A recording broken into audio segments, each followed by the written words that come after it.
Hi everyone, welcome back. I know it's been a couple of days, obviously, since we have read The Giver. Hopefully you did the bell work to kind of refresh your own memory of what you remember from reading before we took our Thanksgiving break. But obviously, like I always do, I'm going to recap what we've read up to this point. So we left Jonas. He just got done with the ceremony. He was at home looking over his new list of rules and requirements of him as the new receiver of memory. And I want to review those with you super quick. So the rules included that he has to go immediately at the end of school to the annex for training, and then after his training is done, he has to go immediately home to his dwelling. He can ask anybody any questions and they have to answer, so he doesn't have to worry about being rude. He cannot discuss his training with anybody else in the community. He can't tell his dreams anymore. He cannot take any medication for any pain or illness that comes from his training. So all of the pain and stuff that he was told he was going to feel in his training, he has to feel it. He cannot take any pain for that, or pain medication, I'm sorry, for that. But anything outside of the training, so like the pills for the stirrings, he still takes.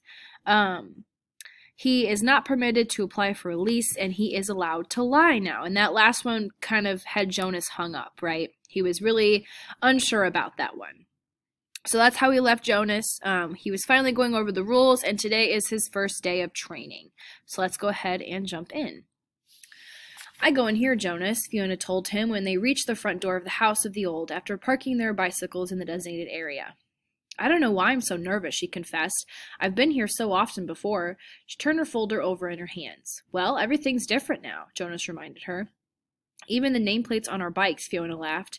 During the night, the nameplate of each new 12 had been removed by the maintenance crew and replaced with the style that indicated citizen in training. "I don't want to be late," she said hastily, and started up the steps. "If we finish at the same time, I'll ride home with you." Jonas nodded, waved to her, and headed around the building toward the annex, a small wing attached to the back. He certainly didn't want to be late for his first day of training either. The annex was very ordinary, its door unremarkable. He reached for the heavy handle, then noticed a buzzer on the wall, so he buzzed instead. "Yes?" The voice came through the small speaker above the buzzer. "It's, Jonas. I'm the new, Come in." A click indicated that the door had been unlatched. The lobby was very small and contained only a desk at which a female attendant sat working on some papers. She looked up when he entered. Then, to his surprise, she stood. It was a small thing, the standing, but no one had ever stood automatically to acknowledge Jonas's presence before. "Welcome, receiver of memory," she said respectfully. "Oh, please," he replied uncomfortably, "call me Jonas." She smiled, pushed a button, and he heard a click that unlocked the door to her left. "You may go right in," she told him. Then she seemed to notice his discomfort and to realize its origin. The doors in the community were not locked ever. None that Jonas knew of, anyway. "The locks are simply to ensure the receiver's privacy because he needs concentration," she explained. "It would be difficult as citizens wandering in looking for the Department of Bicycle Repair, for example, or something." Jonas laughed, relaxing a little. The woman seemed to be very friendly, and it was true, in fact. It was a joke throughout the community that the Department of Bicycle Repair, an unimportant little office, was relocated so often that no one ever knew where it was. "There is nothing dangerous here," she told him, but she added, glancing at the wall clock, "he doesn't like to be kept waiting." Okay, so essentially the importance of the locked doors is Jonas, in his experience up until this point, all doors in the community either don't have locks or they're unlocked. And in our world, obviously, that's the opposite, right? We lock doors to keep people out, to keep our stuff safe, to keep our families safe. I know I religiously check to see that my doors are locked before I go to bed at night. And it's just to make sure we have that sense of security, right? But in the community, bad stuff doesn't happen, so they don't have to lock their doors to prevent things like theft or whatever else from happening. And also remember, the committee of elders, they're in charge, and they keep watch over everything. And that includes what you do in your home. So not only do they have speakers to listen to you and cameras to watch you, but they also have the opportunity to walk into your home at any point because there's no locks on the doors. and so you don't have any privacy.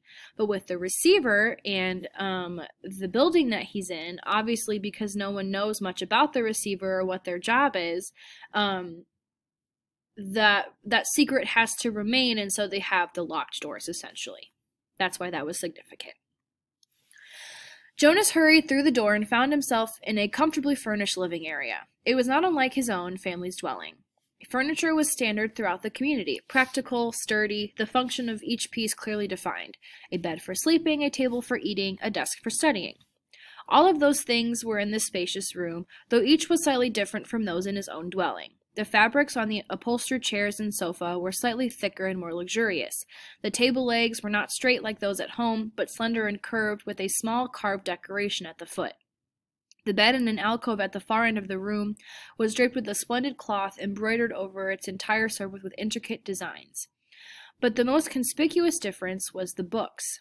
In his own dwelling, there were the necessary reference volumes that each household contained, a dictionary, and a thick community volume which contained descriptions of every office, factory, and building and committee, and the Book of Rules, of course. The books in his own dwellings were the only books that Jonas had ever seen. He had never known that other books existed. But this room's walls were completely covered by bookcases filled which reached the ceiling. There must have been hundreds, perhaps thousands of books, their titles embossed in shiny letters. Jonas stared at them. He couldn't imagine what the thousands of pages contained. Could there be rules beyond the rules that governed the community? Could there be more descriptions of offices and factories and committees? So, the average person in the community only has 3 books, and they're really boring. They have the dictionary, they have a description of all the buildings and factories and committees in the community, and they have the Book of Rules. That's it. Each book is dedicated in its knowledge to the community only. So the only thing you're going to learn about in those books is the community. And that's all the knowledge that Jonas has. He even says when he sees the other books on the shelf, more books than he's ever known existed. He wasn't sure what would be in them because all he knows that books contain are definitions of words and descriptions of factories and committees and rules. So even seeing all these books, he can't even comprehend what could be in them, right? And we know from our own personal experience that books hold all kinds of things, that we read books to get knowledge, right? We know that books can be dangerous. And I don't mean, obviously, like physically dangerous. I mean, I'm sure you could hurt someone, maybe not severely, by hitting somebody with a book. But what I mean by dangerous is you gain knowledge from books, and knowledge can be dangerous, right? Think about if they had, like, the people in the community had access to books about rebellion, right? We have the Revolutionary War in the U.S. when we overthrew the British government and became our own country. There's the French Revolutionary War. There's all kinds of revolutionary wars, meaning that one group of people decided they didn't like how the government was run, and so they overthrew the government that was in power and took over, right? So let's say somebody read that book in the community and they decided, I don't like how the community's being run. They would have the knowledge of how to overthrow it, right? So by only allowing 3 books in the average person's dwelling, the government controls what knowledge they have and how much of the knowledge they have, if that makes sense. So all the people know about is the community, and that's it. Outside the community, they don't know anything about it, right? And it goes back to that dystopian element of distrust of the outside world. So that's why the books are such a big deal. He had only a second to look around because he was aware that the man sitting in a chair beside the table was watching him. Hastily, he moved forward, stood before the man, bowed slightly, and said, I'm Jonas. I know. Welcome, receiver of memory. Jonas recognized the man. He was the elder who had seemed separate from the others at the ceremony, though he was dressed in the same special clothing that the elders wore. Jonas looked self-consciously into the pale eyes that mirrored his own. Sir, I apologize for my lack of understanding. He waited, but the man did not give the standard accepting of apology response. After a moment, Jonas went on. But I think, he corrected, reminding himself that if precision of language were ever to be important, it was certainly important now in the presence of this man. I think that you are the receiver of memory. I was only selected yesterday. I'm not anything at all. Not yet. The man looked at him thoughtfully, silently. It was a look that combined interest, curiosity, concern, and perhaps a little sympathy as well. Finally, he spoke. Beginning today, this moment, at least to me, you are the receiver. I have been the receiver for a long time, a very, very long time. You can see that, can't you? Jonas nodded. The man was wrinkled, and his eyes, though piercing in their unusual lightness, seemed tired. The flesh around them was darkened into shadowed circles. I can see that you are very old, Jonas responded, with respect. The old were always given the highest respect. The man smiled. He touched the sagging flesh on his own face with amusement. I'm not actually as old as I look, he told Jonas. This job has aged me. I know I look as if I should be scheduled for release very soon, but actually I have a good deal of time left. I was pleased, though, when you were selected. It took them a long time. The failure of the previous selection was 10 years ago. Oh, sorry, guys. Let's see. And my energy is starting to diminish. I need what strength I have remaining for your training. We have hard and painful work to do, you and I. Please sit down, he said, and gestured toward the nearby chair. Jonas lowered himself onto the soft cushioned seat. The man closed his eyes and continued speaking. When I became a 12, I was selected as you were. I was frightened, as I'm sure you are. He opened his eyes for a moment and peered at Jonas, who nodded. The eyes closed again. I came to this very room to begin my training. It was such a long time ago. The previous receiver seemed just as old to me as I do to you. He was just as tired as I am today. He sat forward suddenly, opened his eyes, and said, You may ask questions. I have so little experience in describing this process, it is forbidden to talk of it. I know, sir, I've read the instructions, Jonas said. So I may neglect to make things as clear as I should, the man chuckled. My job is important and has enormous honor, but that does not mean I am perfect. And when I tried before to train a successor, I failed. Please ask any questions that will help you. In his mind, Jonas had questions, 1,000 questions, 1,000,000 questions, as many questions as there are books lining the walls, but he did not ask one. Not yet. The man sighed, seeming to put his thoughts in order. Then he spoke again. Simply stated, he said, although it's not really simple at all, my job is to transmit to you all the memories I have within me, memories of the past. Sir, Jonas said tentatively, I would be very interested to hear the story of your life and to listen to your memories. I apologize for interrupting, he added quickly. The man waved his hand impatiently. No apologies in this room. We haven't time. Well, Jonas went on uncomfortably, aware that he might be interrupting again.